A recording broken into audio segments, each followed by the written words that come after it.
Hei kawan, sekarang ini kita masuk pada zaman di mana kalau kita tidak kuasai teknologi, maka kita tertinggal.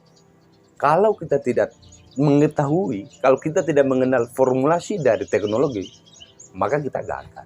Karena ini merupakan tuntutan zaman yang bisa kita, jadi satu sisi kita diperhadapkan dengan bahwa pengangguran akan dipangkas dengan adanya tenaga kerja baru yang dibuka secara besar-besaran.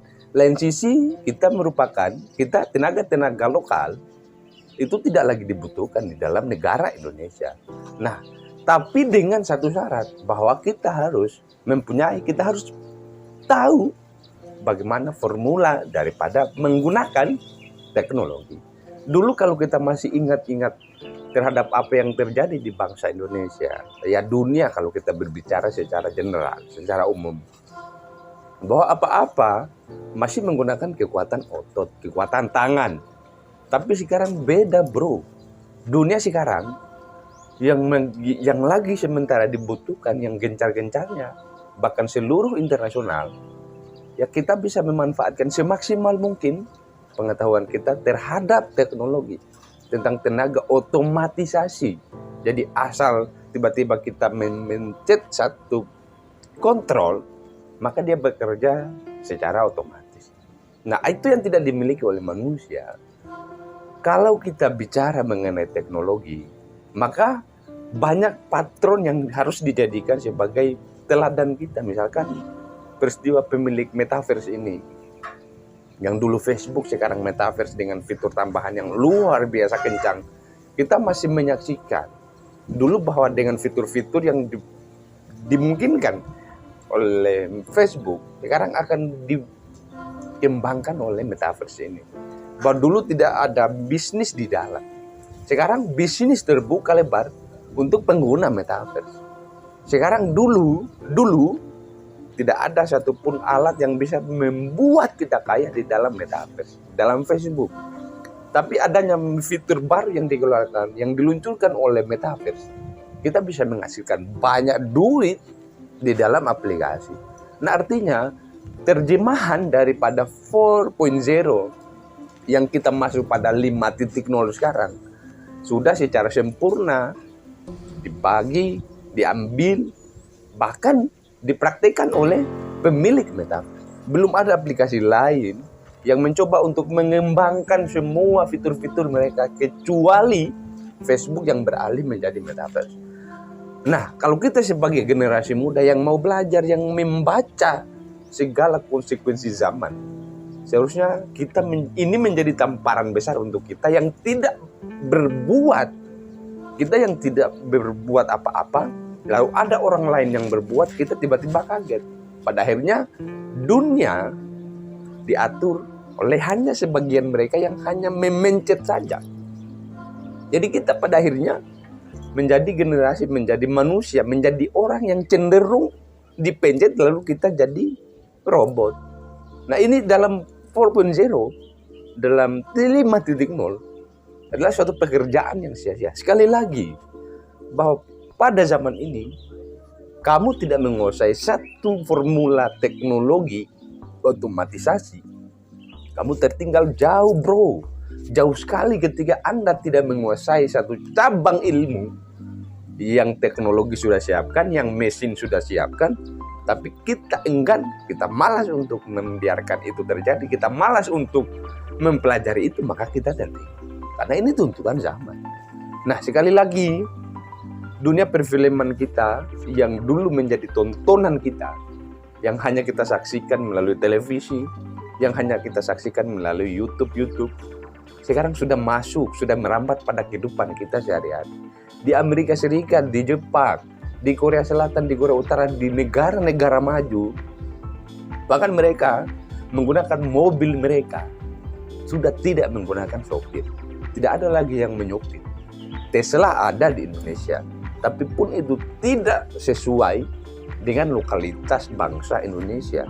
Bahwa orang Indonesia masih banyak yang tidak tertib lalu lintas. Banyak orang Indonesia yang memilih untuk membeli motor-motor bekas, mobil-mobil bekas yang tidak mempunyai STNK. Pada akhirnya tidak dibaca oleh GPS yang disediakan oleh Indonesia. Maka kita, negara kita malah hanya kalau menghadirkan formulasi misalkan mobil Tesla, maka ini akan menjadi satu problem baru, kecelakaan di mana-mana.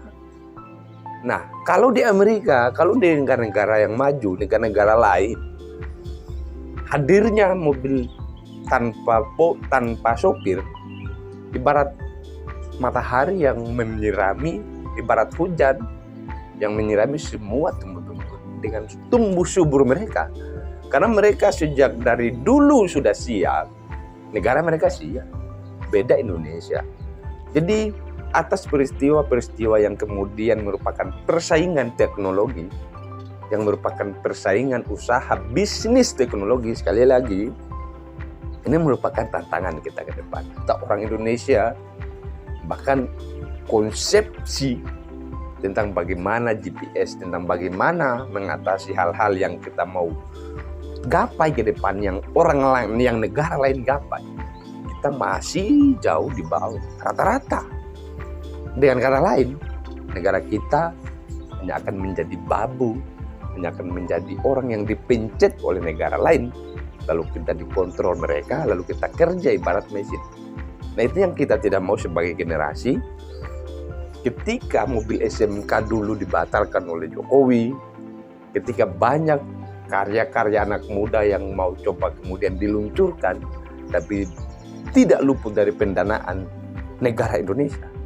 Inilah cikal bakal kita sebagai bahkan orang yang masuk dulu pada 2.0, orang yang masuk pada bahkan 1.0, orang sekarang sudah berbicara untuk menggapai 6.0, 7.0. Kita terputat pada 2.0, 1.0 yang cenderung itu tidak dibutuhkan di bangsa Indonesia, apalagi di dunia. Maka sekali lagi kawan-kawan, kita harus menyikapi seluruh persoalan kemajuan teknologi ini dengan baik, dengan bijaksana. Bahkan kalau perlu, ayo kita cipta satu karya, satu teknologi yang terbarukan untuk membangun eksistensi kita sebagai generasi mudanya Indonesia, untuk tidak tertinggal dengan negara lain. Tapi atas kecenderungan yang dilakukan, yang kita bangun dari hari demi hari, kita tidak menemukan itu. Bahkan kita cenderung regresif, kita mundur jauh, dan kita tidak menemukan pembaruan-pembaruan. Apalagi kita hanya menemukan sapu lidi, menemukan pinang, menemukan cengkeh, yang notabene itu tidak diperlukan di zaman 4.0. Nah, sekali lagi, semua orang di Amerika Serikat, di negara-negara maju, bersaing, bahkan di bisnis mereka bersaing berbasis teknologi. Kalau kita mau kembangkan, kalau kita mau bicara lebih jauh mengenai teknologi yang dibutuhkan oleh bangsa Indonesia, sejatinya bahkan bisnis, tak satupun bisnis yang ada di Indonesia yang tidak melibatkan unsur teknologi. Artinya, teknologi menjadi salah satu utama, menjadi hal yang utama untuk membangun bisnis kita. Nah, sekarang kita tidak mempunyai garapan untuk membangun teknologi. Maka bisnis kita hancur pasti.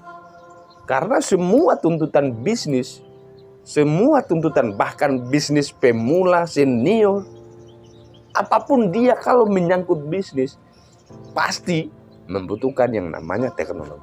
Nah, sekarang kalau kita tidak mempunyai teknologi, rubuh apa yang kita cita-citakan. Semua kerja-kerja terukur kita, ya pasti mentok pada kegagalan karena kita tidak punya kesiapan pada teknologi. Pun itu, kalau kita mau sadar, kalau kita mau pelajari lebih jauh, sekarang kita tidak punya animo. Kita tidak terangsang untuk mencipta satu teknologi baru yang terbarukan. Cenderung instan, cenderung pragmatis, cenderung kita konsumtif. Pada akhirnya nol besar. Nah, demikian konten yang coba kita bangun pada hari ini.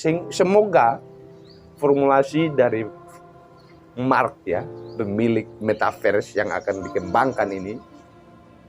Semoga kita bisa belajar, semoga kita bisa terpukul, semoga kita ditampar keras dengan adanya fitur baru yang coba dikeluarkan oleh Facebook.